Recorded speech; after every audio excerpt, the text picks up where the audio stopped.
Welcome, travelers, to High Fantasy. I'm Brett. I clapped and I shouldn't have clapped. You got me clapping. I need my herb pouch. Daddy's been paying for my salt. This I'm part of the poop patrol, ma'am. And I'm Emily.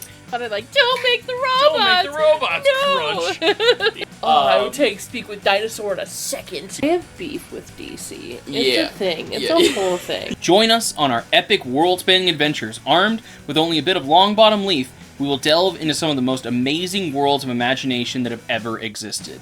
Before we get into that, don't forget to check out our Patreon if you want to support the channel. And without further ado, let's get into it. You can clap. You can. Yay! Welcome back, everybody, to another episode of High Fantasy. I'm Brett. And I'm Emily. And today, do you know what we're going to be talking about? What are we going to talk... What... The words are already leaving me. They don't want to be spoken. What are we going to be talking about today?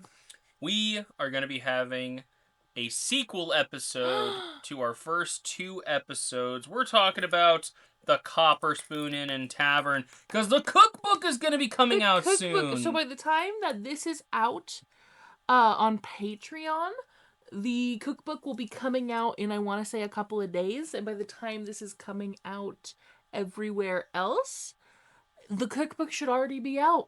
It'll be available. You all can order it. For the lucky few who get to see this beforehand, you can go and pre-order it. But yes, this is the Copperspoon Chronicles, a cookbook adventure with Cobb Copperspoon and her merry adventuring party.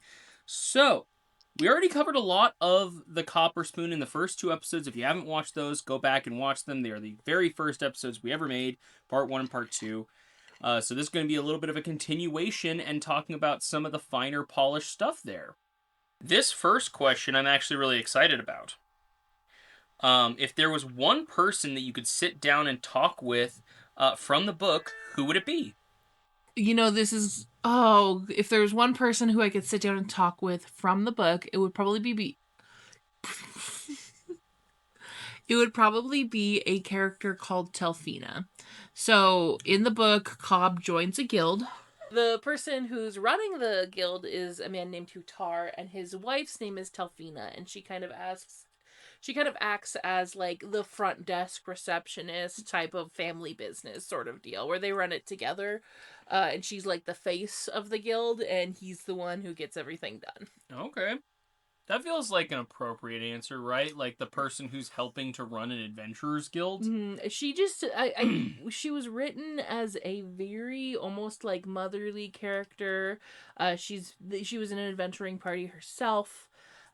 Which actually got her. She is a wheelchair user, and she feels like a interesting person to be able to sit down and have a conversation with and learn their story, because obviously not a lot of her story was written because she is one of the side characters. Yeah, so you get to hear it from their perspective. That's fair. I didn't even think about that. Like hearing the story from the perspective of the actual character would be very interesting.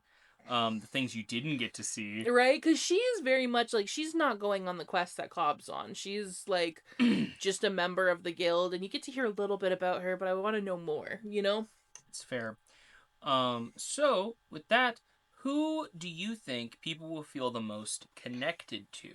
Is there a character that you feel like is just gonna really grab audiences and be the most, like, easy to kind of connect with on an emotional level? Or just the most relatable character? I don't think so, because at the end of the day, since this is it's very much equal parts cookbook and story, but that means for the most part, it is a cookbook. There's over 80 recipes, which means the story is a short one. It's not super detailed.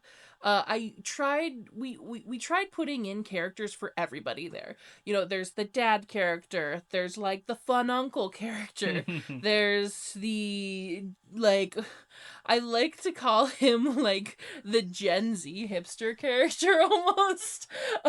There's the, like, sassy sister sort of vibe. Like, realistically, I wanted to try and make a character in the book for everybody. And everybody could kind of... And unfortunately, because of the nature of what it is, not a lot of their stories got to be explored. But there is somebody kind of in there for everybody. I love it. That's really great. And that is, like, since it is only half story, half cookbook, There's only so much you could include, obviously. Tried to make it as like inclusive as possible and put something in there for everybody in the time frame that was there, you know. I love that. Now, for the most important question, anybody who went back and watched our first 2 episodes, this is going to be for you. What race is Finheld? That's just rude. Finheld is a half-elf. He is a half-elf. We went back, we checked the facts. His artwork was off in a couple of them. His ears weren't quite pointy enough, so we changed the artwork. He is a half-elf if you're looking at it from D&D standards, and if you are more familiar with some of the other editions of D&D, he is also a self-forge. So he lost an arm, and he has a robot arm, essentially. He's an artificer, and kind of like a rogue ranger sort of deal. I love it. That fits so well with the elven aesthetic, I think. Like, the idea of having the elf ranger is always there, because, like, Legolas is huge. Oh, yeah. But then it's like, anytime you think elf, you think, like, silent, swift, deadly. Right. So I think, like, a rogue or anything along those lines fits really well. But I love the fact that I feel like the artificer part of him really brings in a lot of flavor. Mm-hmm. It's not just your angsty rogue spitting a dagger in the corner or something. It's like, no. This is definitely one of those stories that I feel like needs a bunch of other stories written just to kind of establish kind of who these people are, because they're all very interesting characters in their own right, much like a D&D party. And I think that's the thing, is I wanted it to feel like a D&D party in the book. And when you have a D&D party, it's a bunch of main characters all mushed together.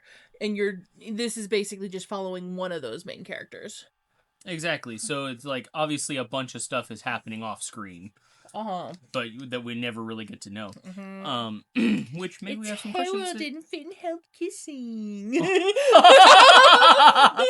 Oh, the shipping. Oh, no, here's the thing, is we canonically wanted to put it into the book that they like had a secret thing for each other that they weren't telling anybody about. Oh. But the only problem we had with that is it's such a short story. And Where are you going to fit it in? Exactly, we were fitting these things in, and they were like, oh, where does this come in? This kind of random out of nowhere. And it's like, yeah, I know, because there's not enough words. That's really interesting. If they make a TV show out of this, that would be cool. Would you want to voice Cobb? Yeah, 1000%. And you would have to voice Karn. And that's simply, those are the... Down with capitalism! Yeah! Right. I love how it's like down with capitalism in a TV show to make money. Ironic. All right. I mean, I feel like that's always the interesting question, because it's like, not all the time do you have the opportunity to do that. But if there was like a Vox Machina animated TV series, I think it would be really cool. I would love that. There could be a recipe per... It would kind of be like Delicious in Dungeon, where it's like there's a recipe per episode. They're going on adventures. I think that would be freaking dope. Animators, hit me up. let us know. Let us know. And I have a few more of those that I would love to get into, but let's get into the rest of the questions too. And if these sound a little disjointed, all of my questions got deleted, and I had to redo them all. Whole list. Like right before this, so it was awful. Now, is there a cooking technique that you think would be interesting to see in a fantasy setting? So, you asked me this question earlier, and I have thought about it, because that is a doozy of a question. Just to get to thinking. And I think the thing is that it would just be, because there's so many fantasy creatures in fantasy, you know? So I think, honestly... Eras, dragons. It would just be, like, for one, butchering. Like, because you'd have to know the anatomies of all these different animals. And then it's hard because there's so many different cooking processes for specific cuts of meats, different types of vegetables. Like, certain things you only have to cook until a certain degree, while other things you have to make sure it's fully cooked all the way through, or else you're gonna get sick from it.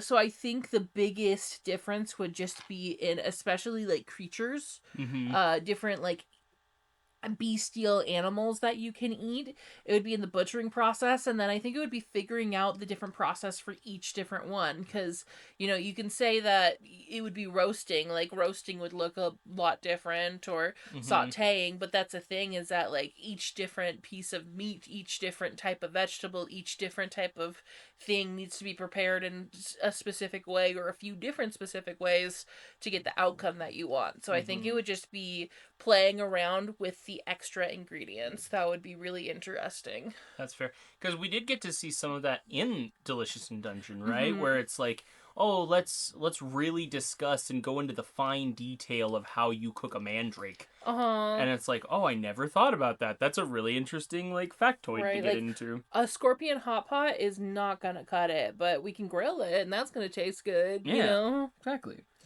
Now this next one I think has kind of a broad answer, but you just go with what you feel like is right. I love it. I love it. If you got to spend the day with Cobb, what would you do?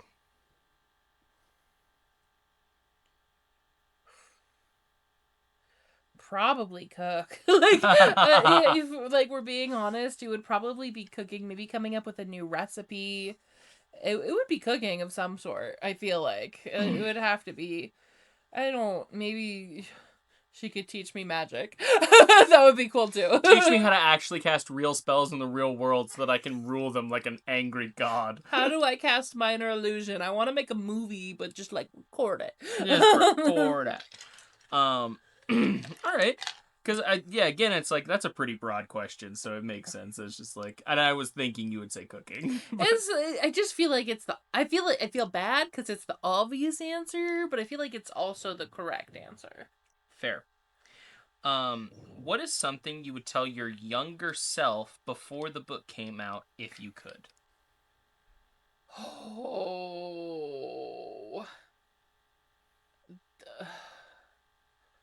Oh. Wow, that's a hard one. Cause there was a big one is check your formatting. Oh my gosh, it's so there. But it's different for every publishing company, so like maybe it would just like, here's the format list. Do this now. Trust me. Also I think it's just like, don't give up. It's gonna happen eventually. It was a long process actually getting a publisher, you know? Mm-hmm. It took time. This is been in the process. The Copperspoon is gonna be 4 years old in October. Mm-hmm.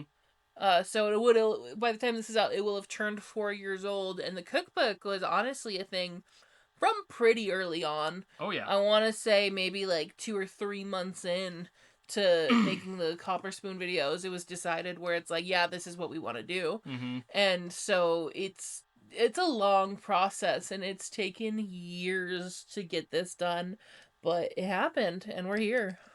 And this is where we're at. Look where we came from. Um, what is one of the recipes you wish you could try with the actual fantasy ingredients? Oh, all of them. I think it's like the chimera roast. Oh, chimera roast would be a great choice. Um, there's a recipe called the stuffed dragon scale. And it's just a tortilla because it's like a quesadilla situation. It's not quite a Mhm. quesadilla, but Yeah. it's a quesadilla situation. And it uses a flour tortilla, but that's your in place of a dragon scale. And I was like, because I like I thought it was interesting, the idea that it's like, oh, you think of that as like the skin of something, you wouldn't normally like eat that. Mm-hmm. But I thought I like playing around with the idea of like, but what if you did? But what if you did? And so it would be, I think that would be interesting to try. Don't necessarily know if it would be better because I do love my bread. Um, but probably like there's also some fun ones where it's like there's a sea dandelion, or there's different berries and stuff. There's one that's like it's unifruit, and it was a fruit that was made by a unicorn. It was grown out of a bush by a unicorn as Good like a heavens. reward, as like a thank you to the party. And so I was like, what does the one fruit taste like? Mm-hmm. That's fair. Is it like a culmination of all these other different kinds of fruits, or is it got its own unique flavor? Right. That's very interesting. Now this next one again, broad answers, so nothing is wrong. If you get transported to the world of the book after the end of the story, what would be the first thing you would do? Eat at the Copperspoon. Oh, That's so right. That's so correct. probably, and then probably go to Merlin's. Is it? Oh my gosh! We have to cut this out because it might be the wrong name. I think it's Merlin's Shore. Okay. Marlin's Shore. Okay. It's M Shore. Okay. It's the beach area. I would then go there and have a beach vacation because they had a bunch of good street food. That'd be pretty cool. We have a big. So the book is kind of set up in different sections. So there are recipes that go specifically, like one recipe to this specific story, and then there's big sections of where it's like, we were in this village, these are all the things that happened in this village, and I had some downtime, so I went and I talked to all of the villagers, and I got some of their recipes, so I had recipes from this local area. And then there's more that are like tied into the story as well. And that's one of the places that they go to where it's like they're just passing through this town, but there's a bunch of street food. Mm-hmm. There's a bunch of street food and vendors and stuff. So Cobb drags Karn down the street with her, and she's like, "You are trying all this food with me." And Karn's like, "Hell yeah!" Hell yeah. And so they eat a bunch of like the recipes for that section is all of the items that they find while they're exploring the coast. All the dishes that they try. Okay. Like, there's a saltwater taffy recipe in there. Mm-hmm. There's soft pretzels that they found at a vendor. There's fish tacos that they found at a restaurant themed like a pirate ship. That's incredible.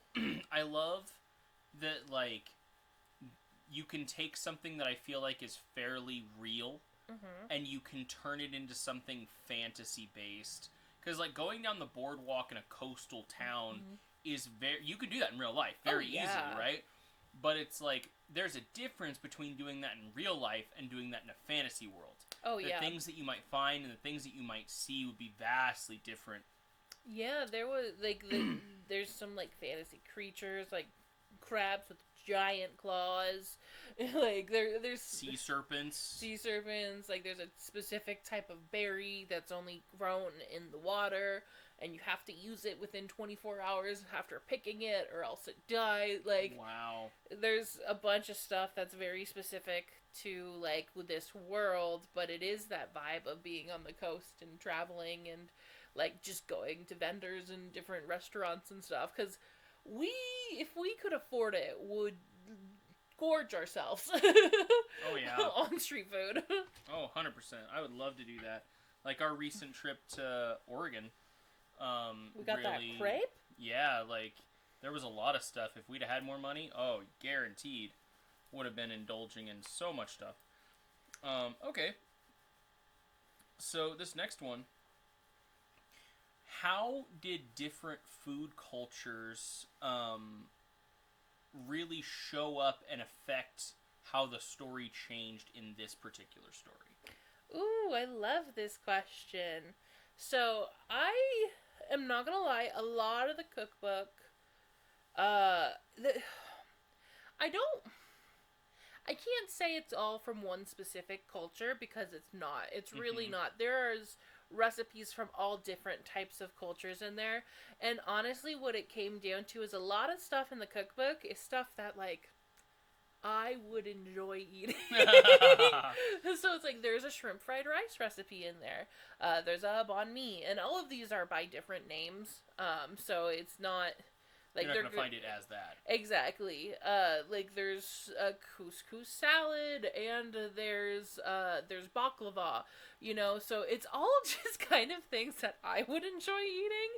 And the way that I kind of make them, there's a curry recipe in there, and it is by no means authentic, but it's like what I can make at home when we can't go out to the Indian food restaurant, you know.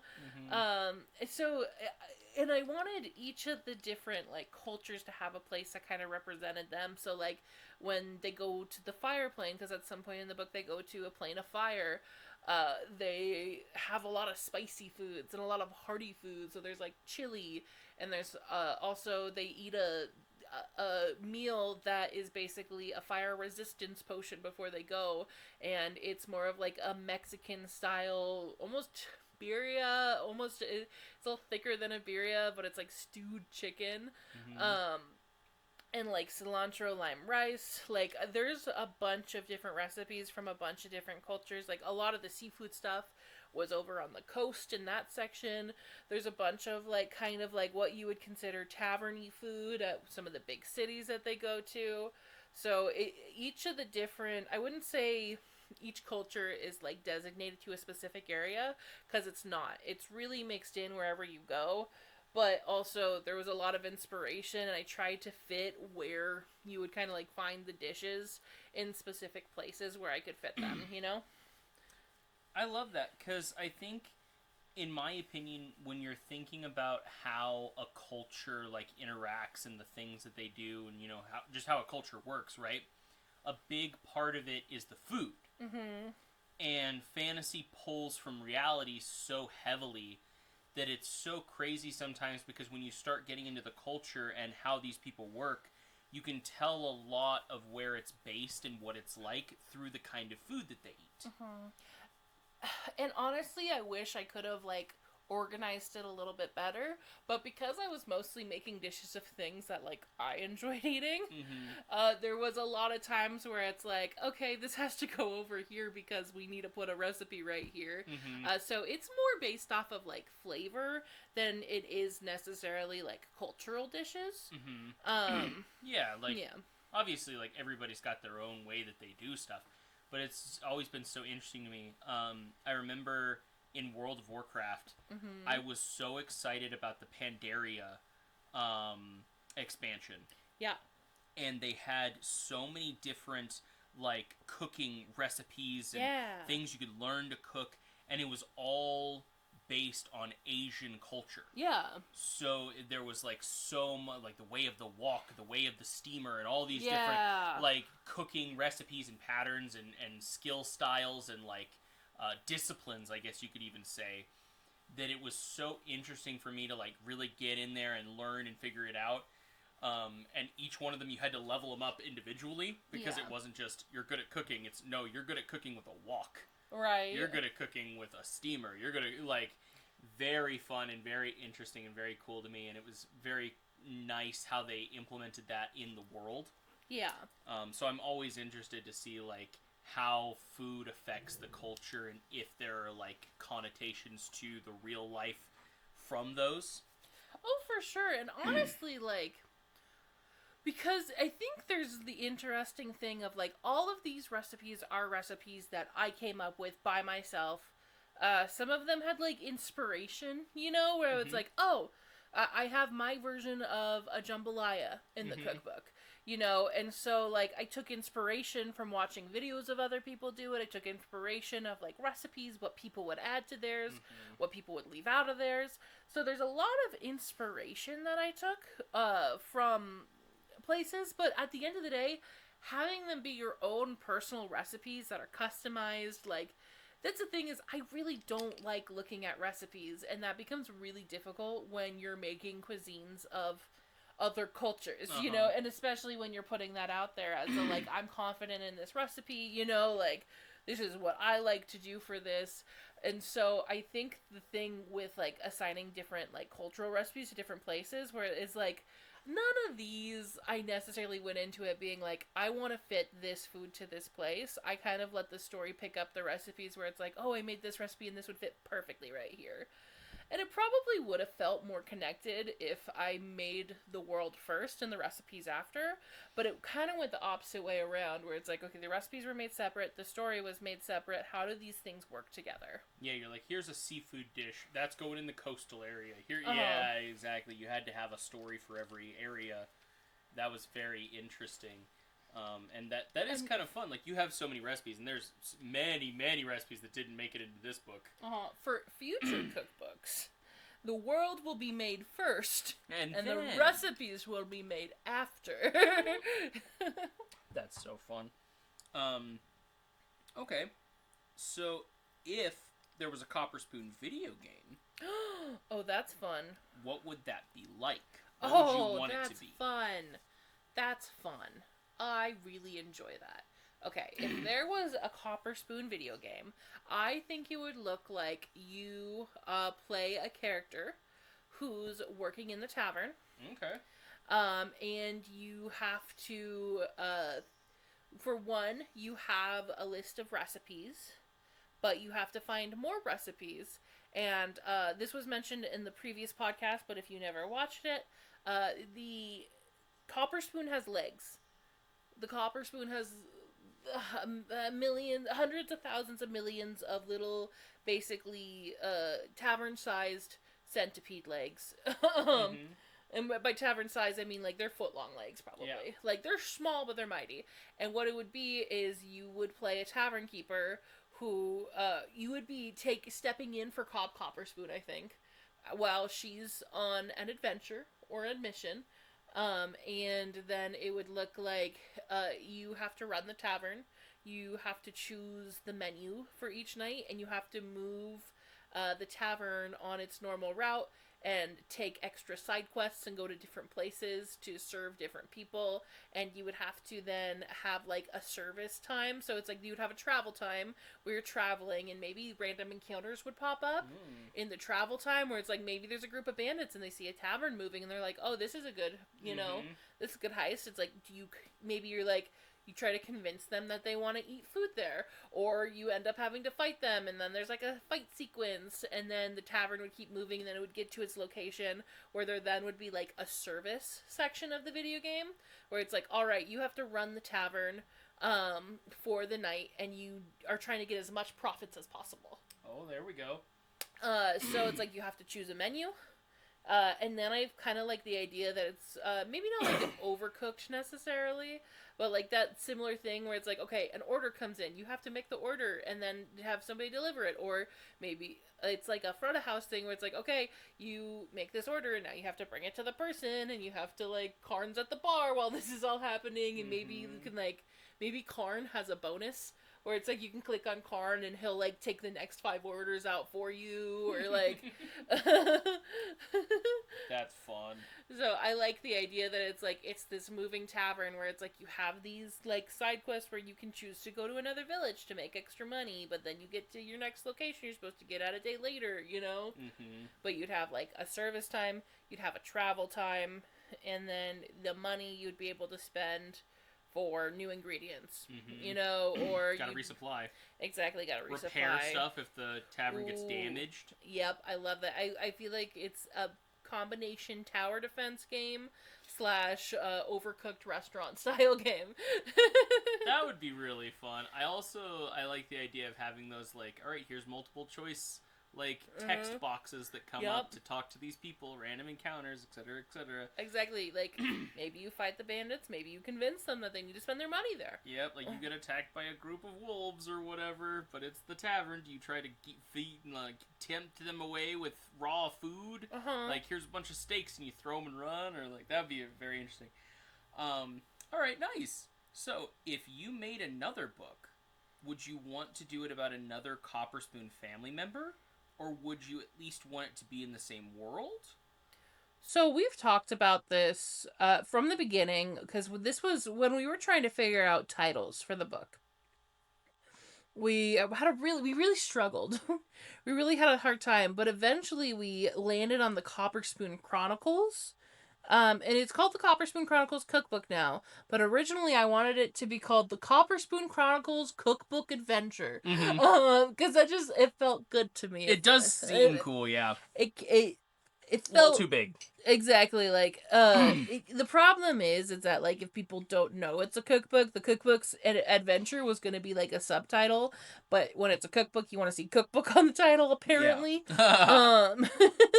So it was, when we were originally coming up with it, it was basically the idea that it's like, okay, each one of the members of the Copperspoon family goes on this adventure whenever they come of age.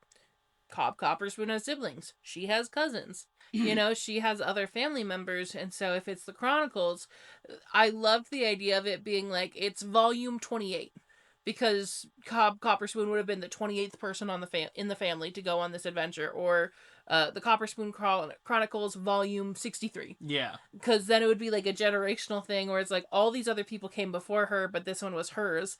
And then you could write other Copperspoon Chronicle books from the perspective of different people who went on their own separate journeys. So it could be great grandfather Copperspoon. It can be Copperspoon's mom. So I always thought that the idea of doing something like that, where shifting the perspective would look really cool, and having these different kind of like historical events that you could live through and kind of connect them together. But I think realistically what people would actually want to read is the stories of the other characters that are in this book. Because again, it's so short. It's so short. So they would want, I feel like what most people would want to see is like, okay, where's Karn's book, you know? Hi, it's Karn. I'm leaving on my Copperspoon journey. I've been indoctrinated into the family, and they said I gotta go, so it's time to go. You're never too old to go on your Copperspoon quest.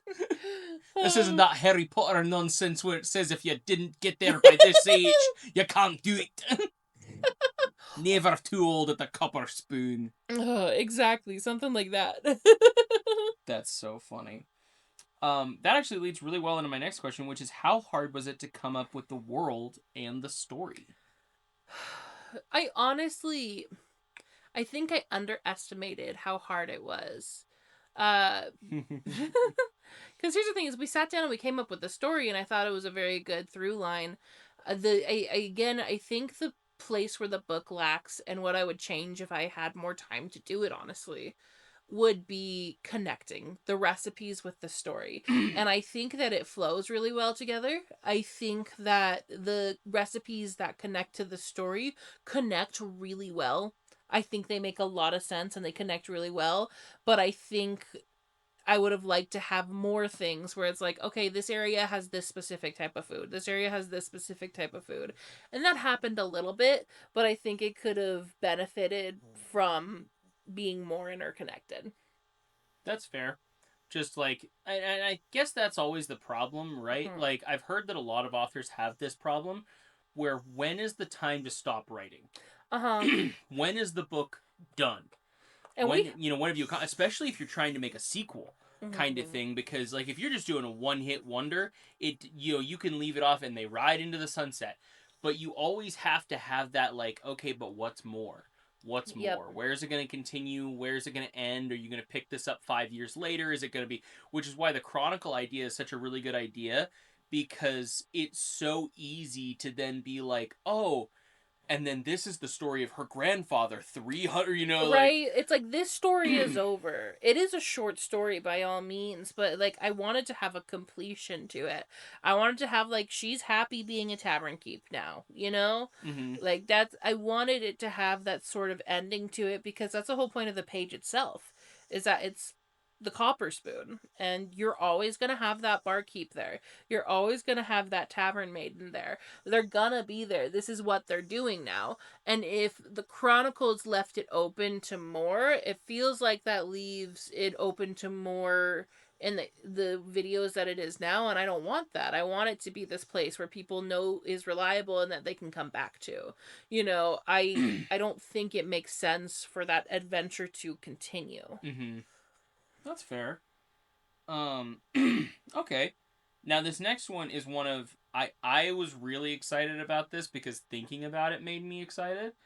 If it was made into a graphic novel, would you want it to be the adventures told in the cookbook or the other parts of Cobb's life that weren't really, you didn't get that chance to spotlight on it? You know what? I think I'd want it to be the adventures in the cookbook because I have we worked with an amazing ghostwriter on this project. And she did a fantastic job.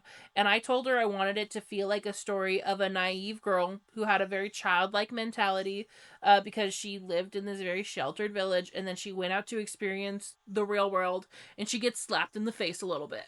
And I think that story is portrayed really well. Like there is that very much like of an innocence to her character at the beginning. Mm-hmm. And Julia Blanche, she is an amazing ghostwriter.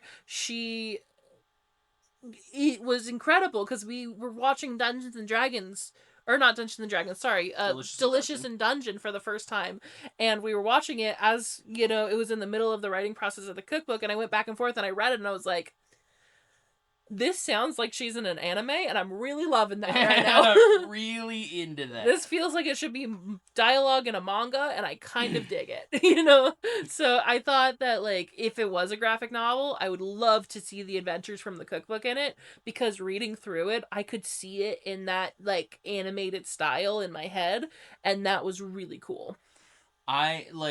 Personally, what I would want would be the stuff that's not in the cookbook. And that's fair. I would want it to be the adventures that the party goes on in between that we never got to see. And I think it would be so fun because at the end of every one, you could have an actual recipe that's put into the graphic novel for whatever adventure they were on. Oh, and I fully agree. I guess to me that is what's in the cookbook, though. Oh, it is. Yeah, no, that is. But I'm sure there were side quests and things that we didn't get to see them do. Yes. I feel like that 1,000%. Yep, because there's like a monster montage area. Yeah, like I brought this up at one point and I was like, is there ever like quests that you went on or quests that you didn't get to go on that you wish you could have, etc., etc. And you're like, there was so little space to do it. It's very briefly mentioned. There's a caption on each of the recipes. So like there's a bunch of different like side quests that they go on where it's basically like a level up montage is the way I consider it in my head, where it's like if we were watching an anime right now, this would be the episode where they're training. like it shows them fighting like 6 different things in the span of like 15 minutes. And then all of the sudden they're super jacked. And so there is a section in there that would be exactly that, and there's descriptions for them, and I'm sure that there was more than was just mentioned in the cookbook, but they're very briefly mentioned. Yeah, so maybe like an expanded upon of those, where it's like it would really benefit from having a visual adaptation to it where you could actually see what was going on. And I think again, like an anime would be so cool of it. Like if there was an animated series, just like Vox Machina kind of thing of it. Oh my gosh. I think that'd be fun because, like you said, there's a recipe every episode, and that's pretty cool. Yeah. And they always make it. They can always make it look so delicious. Oh yeah, anime food looks the best. Incredible. I wish the cookbook looked like anime food. So I think you kind of already answered this question, but would you ever want to do a sequel to the cookbook from the perspective of older Cobb? So, like, maybe it's more of, like, a, midlife kind of thing of, like, more of a slice of life instead of an adventure? I could see people wanting that, and I would be happy to do something like that. Just, like, the slice of life where it's, like, hello, journal. Today I saw a bird bathing in its bath. And there's like the side quest of like a romance in there, like a cozy romance type of thing, where it's like, oh, his rippling muscles. It always goes to that, doesn't it? Oh, his chiseled abs. Yes.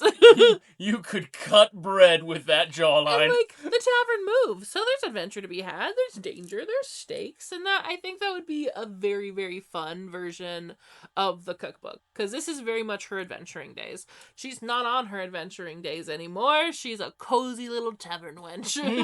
Cozy little tavern wench.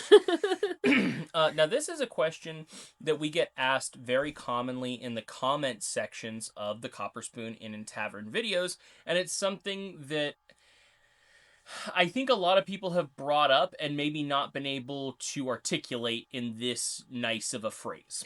Okay. What is something fun about the Copperspoon for someone who wants to add it to their D&D game? Oh, You straightened up so quick. Interesting. Oh, that's fun. So if you wanted to use the Copperspoon in a D&D setting. Because a bunch of people have actively said, like, you're the person that I use all the time, like, the Copperspoon in a Tavern is actually in my D&D game, like... My heart, that's like a dream come true, right? So many people are like, this is my party's favorite inn to visit anytime they're in, like, the main city, or, like, I added this, I added that, etc., etc. And everybody obviously has their own version of the Copperspoon Inn, I'm sure, that looks very different. They tell it from a different perspective. But if you were to give, you know, let's say aspiring DMs out there who maybe want a little something for their Copperspoon Inn and Tavern that they're adding to their world, what would you give them? All right, here are going to be some points of interest when you're talking about the Copperspoon. Big 2-story building, and I think the biggest, like, main attraction is, like, let's say, like, a DC 15 perception check, because it looks like algae. Like, if you had a house that was on a beach, that had a lot of, like, moisture to it, and there was, like, you know, that, like, bottom section of the house that's always covered with algae that's, like, on the waterfront, it would look like algae almost, or like seaweed growing out of the bottom of it, but it's legs, baby. It's hundreds of thousands of legs. It's legs. This tavern moves and it's on legs. So huge, I think, number one, where it's like you want to set this tavern out from other ones, like let your characters know that like this is a spot they want to hang out. This tavern has legs. And it can travel to different towns so that like if your adventurers are traveling, maybe the Copperspoon is there and it's just the normal Copperspoon, you know, maybe it was on the route that day. They just move with the Copperspoon. They don't even like go out to adventure. They're just like, we're gonna chill here in the tavern. This is always gonna be our home base. Yeah. That's what we're coming back to all the time. Second thing, I would say is Cobb and Karn themselves. Karn is like the barkeep. Cobb's in the kitchen. They both kind of run meals out. Or actually, there's a bunch of orphans. Yeah. I think that it's canonical in the book. I don't know actually, because I remember talking about it. And I think it's a thing in the book, but there's like 5 kids that help out around the Copperspoon. It can be more or less depending on how many NPCs you want to run, but like maybe like 1 orphan kid as a waiter. Like the other ones could have, you know, gone off, done whatever else they want to do. I almost said it, but I didn't. I almost said the F word. I'm so proud of you. But there would be like an orphan, and then I would say another thing is like for Copperspoon herself, there's the magical Copperspoon. It cleans itself. It can turn into any different utensil, including like knives and stuff if she needs like a weapon. If you're trying to, if your NPC or if your players try to, you know, Steal do from something. The Copperspoon, or maybe attack one of the patrons. You can make some really fun characters there, but I think that's the biggest thing there. It is an inn and tavern, so there's about 4 bedrooms in there. But it's just a basic, like, run-of-the-mill tavern, like, big open area below, big bar, big kitchen, amazing food that feels, I don't like complimenting myself, but you're complimenting Cobb, it's fine. It's okay. Very good food. Karn's a cook there too, come on. And everything's really cheap too, I would say. Everything, because Cobb loves the theme, so everything costs copper at the Copperspoon. So even like some expensive dishes, it's like 10 copper. So everything's pretty cheap at the Copperspoon, I want to say. Like Cobb's loaded, and I don't think she's in the business of upcharging people for meals. So it's very cheap food that's really good food. That's awesome. I think that's always really fun because it, like, you always, and this is in real life too, any restaurant you go to, a lot of people are balancing like cost versus paying their workers versus keeping up the place, and then at the like final end of all of that is profit. And a lot of like restaurants, hard game to be in, just absolutely awful if you're trying to make money. But there are some people who really are just doing it for the love of doing it. They're like, I like feeding people. I love doing this. If I break even at the end of the day, or if I get just a little bit of profits, that's fine. Whereas in almost any other like business in the world, it feels so much like profits are the biggest margin to win by. But when it comes for food, it just feels like there's more people in it for the love of being in it and feeding people and making them happy than it does for the I'm gonna get rich. If you want to get rich, don't own a restaurant. Don't open a restaurant. That's not a way to get rich. Like you have to be so good at it, and you have to charge like the perfect amount to be able to make a profit. And also, it's people who cook do it because they love cooking. Yeah, and like I was a line cook for 2 weeks. Okay, I quit so quickly. I, like, the chefs are fucking nuts, and in the most, like, chefs are freaking nuts, I say, in the most respectful way possible, because they're also incredibly talented geniuses in a lot of cases. Yeah, I was the co-owner of a restaurant for 5 years, and there was a time where we were working 6 days a week, 10 hours a day, and we were still losing money. Mm-hmm. It was insane. Like, absolutely crazy. But, and that wasn't, like, we had some of the best reviews of any restaurant in the town. And that doesn't matter because the problem is, like, restaurants, it's hard to make money. Like, you have to deal with things like waste. And if, oh, well, that thing you had that was in the fridge too long, that went bad, okay, that's full waste. Yeah. So you just had a full loss on money. You really gotta know what you're doing when you're cooking, when you're owning a restaurant. It's insane. And people are like, oh, just freeze it. And it's like, okay, you can do that for some things. Can't do it for everything. Be nice. Be nice if you could. But yes, I think that that's a really fun way to explain for anybody that's running the Copperspoon Inn and Tavern as an inn and tavern for D&D. Mm-hmm. We've had a lot of people that have said that they are doing that, so here's your chance to update your Copperspoon in your D&D game, fellas. So take notes. Here we go. Now, who do you think is the most interesting member of the party? It's surely not Cobb. It is not Cobb. So I truly cannot, like, I think it's portrayed really well in the cookbook, but Cobb is such a bland, doesn't know anything about the world before she leaves on this journey type of person. Like, very naive. She is not interesting at all. Her coolest stories are about how her dad was chased by a giant chicken. So, Cobb, not interesting. Karn, we're looking at some potential. We got like a dwarven adventurer. He's a little bit more up in the years, age-wise compared to Cobb. Not by much, though. Not by much. Dwarves do live longer. Yeah, I feel like Karn has like really big family connections. I feel like he has a lot of family ties, and I do feel like the people with more family ties have less interesting or less cool stories, only because they're usually hanging out with their family, and there's only so many stories you can tell about family that still feels like super cool, you know? Yeah, I guess that's the question, because like having a family of farmers who, like, stays on their farm and does nothing but like cook and eat delicious food and do very homey things is a lot different than having like a group of brothers that are all dragon slayers. Oh and you're yeah, like, yeah, that's 1000%. pretty heavy. But like, how many times can you say that you slayed a dragon with your brothers before you're like, "Ugh, how many dragons did you slay?" 32. Karn is objectively way cooler than Cobb. But I also don't think he's making it to the top of the list. Whoa! Hold on. Let me fight for my title. I think Harold would be cooler if he didn't have so much of a stick up his butt. And he doesn't have a stick up his butt. He's just the lawful good character of the party. And the lawful good character of the party always likes rules. He's a stickler for the rules. Stickler for the rules, which is fine. And like, there's literally nothing wrong with him. He's not quiet. Mischievous. He's not actively seeking chaos is what makes it. And honestly, him and Karn are kind of on the same wavelength of like, okay, we should be doing the right thing, you know? But again, when you're thinking about like the cool person of the party, I feel like you like that little bit of rebel in there, you know? That little bit of a rule breaker.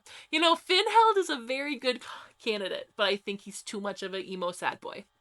He's just a little too much emo sad boy. Emo sad boys can be very cool. He's a little bit too far into there, which is putting my most interesting person in the party at Irabel.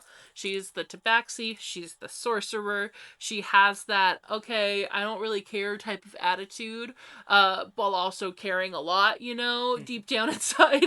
But she's gonna be the fun person who goes and does something crazy, but not like ill-willed. She's not afraid to break the rules.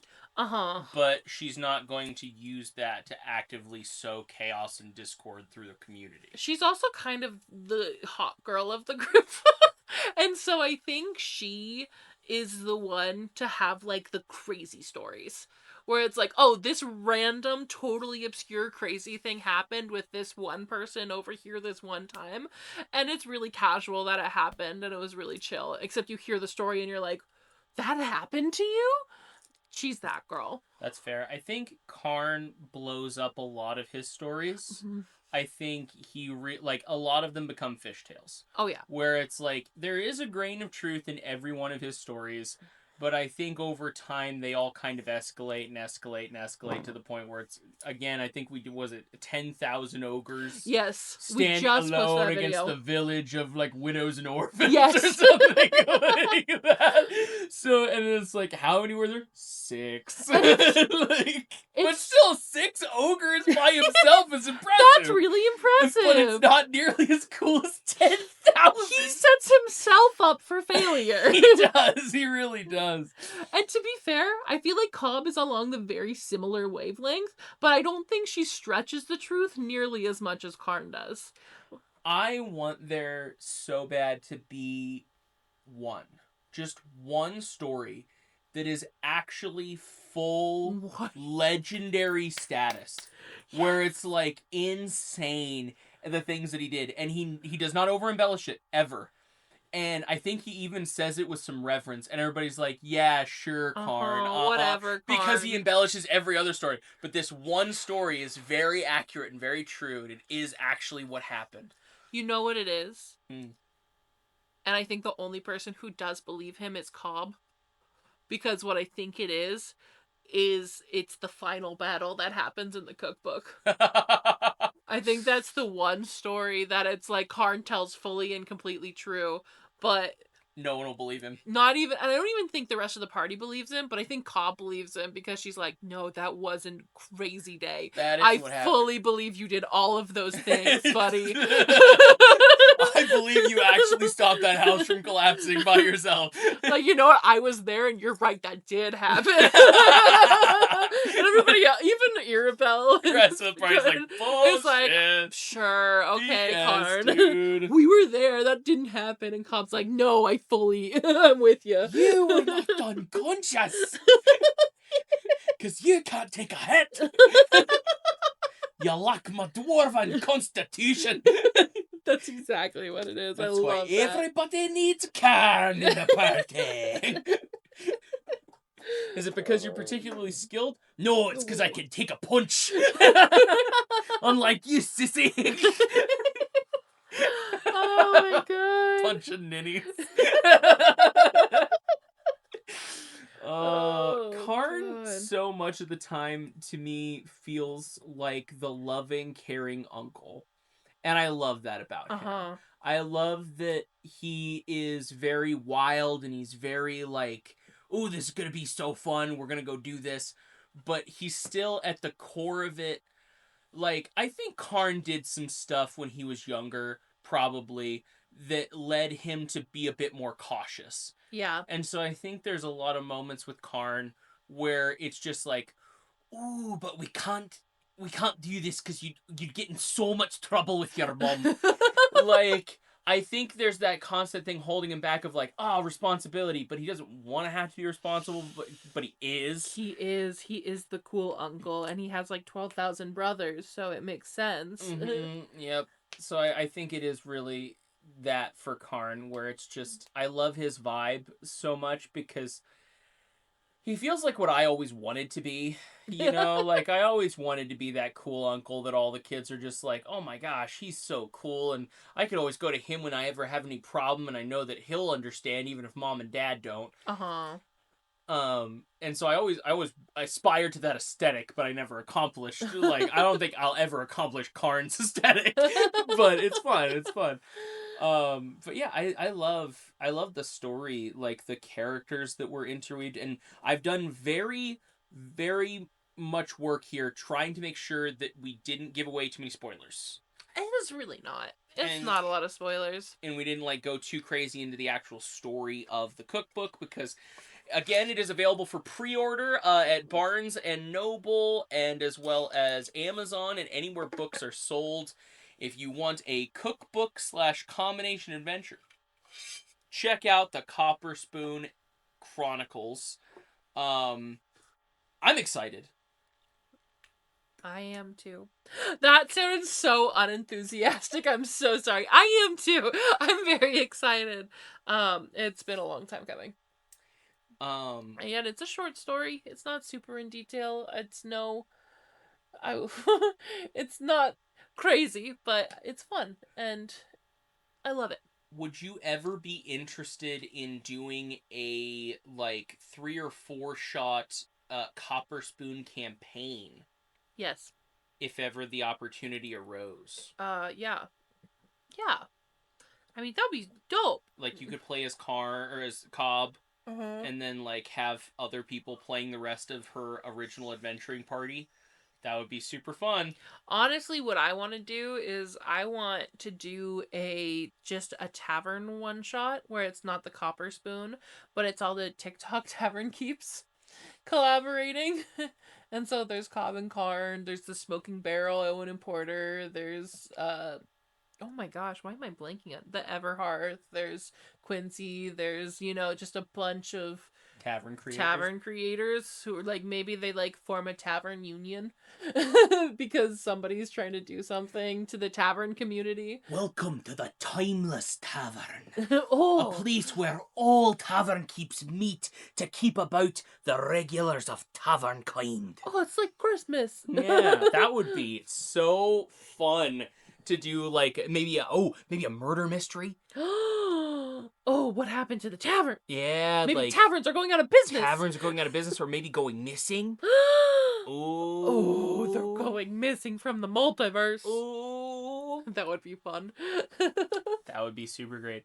So the last question that I had, there is the Copperspoon Tavern, right? But the Copperspoon Tavern, there's a whole map. There's a whole place, a bunch of stuff in this world that has been created, right? There's Honey Star, which is the place where Cobb is from. There's the coastal town, as you were, talking about. There's the Adventurers Guild, the Guild of the 12th Night. Super cool. A lot of very fun world building, I think, went into this. And one of the coolest things that I've always enjoyed is stories that take place in a universe that I enjoy. Right? Even Critical Role does this, right? Where it's a lot of stuff takes place in Taldore, but that's the homebrew world that Matt Mercer came up with, and considering, he put so much time and effort into it, why put that much time and effort into coming up with a brand new thing when you already have this existing? So, if you did come out with that, new book, and you wanted it to be from the Copperspoon Chronicles, obviously it would still be taking place in the same world as Cobb Copperspoon's, adventure was taking place. Would you want it to be a before, or would you want it to be an after? Oh, that's lovely. For sure before. Oh, for sure. You want to pre-establish even more fun canon to use later? I think again because the story was very vague. We really didn't need to go into depth of, I guess, the lore of the world. But I wanted there to be lore there. So there's still, I'm sure, plenty of potholes in the story of. There's not even a name for this world. I never named it. Oh shit. It's just a map. Oh, sugar snap peas. Which is, again, you didn't need to, I guess. We never found the need for it in the story, so it just never happened. It's fair. But I think the thing is there is that lore of the universe. She's in a guild for a historical figure, and you kind of briefly get to step into that history, but again it's very brief. It's not super detailed, so if we did a world in the before, you can really dig into that lore and you can establish it and you can say, oh, these are our building blocks that we had over here. Now this can become something. It can become what it needs to become.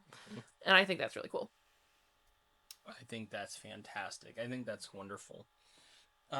So, is there anything you would like to shout out? Any crazy things that we are working on currently at this time that you'd like to talk about?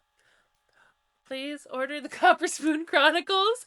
It's available on Amazon, Barnes & Noble, or wherever you buy books. A lot of people have been asking about signed copies, which hopefully check all of the social medias. There should be an update on that soon. We don't have one now, though. And then also people have been asking about international shipping. If you look up the Copperspoon Chronicles cookbook on Google with global shipping after it, there are a bunch of different sites that ship globally that you can find it on. That's awesome. That's fantastic. We also have been trying to reach our $500 a month stretch goal over on Patreon. And what do these fantastic people get if the $500 is met? You get a bunch of long form cooking videos with full ingredient lists on them. For certain tiers, you get recipes of the month. You get the podcast a whole week early, as well as our long form YouTube videos a whole week early, as well as some additional bonus content every once in a while, like a very special Halloween episode that is a Patreon exclusive that just came out on Halloween. Yes, and our $500 a month stretch goal would allow us to start making master classes. So if you want to learn how to cook like a hobbit with an actual chef hobbit over here, we're trying to reach that $500 a month stretch goal over on Patreon.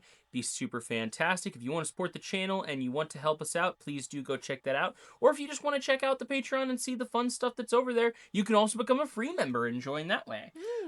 So without further ado, thank you all for being here. Thank you all for enjoying and joining us here today while we get to celebrate the Copperspoon Chronicles cookbook adventure. So without further ado, we'll see you again next time, travelers. Goodbye!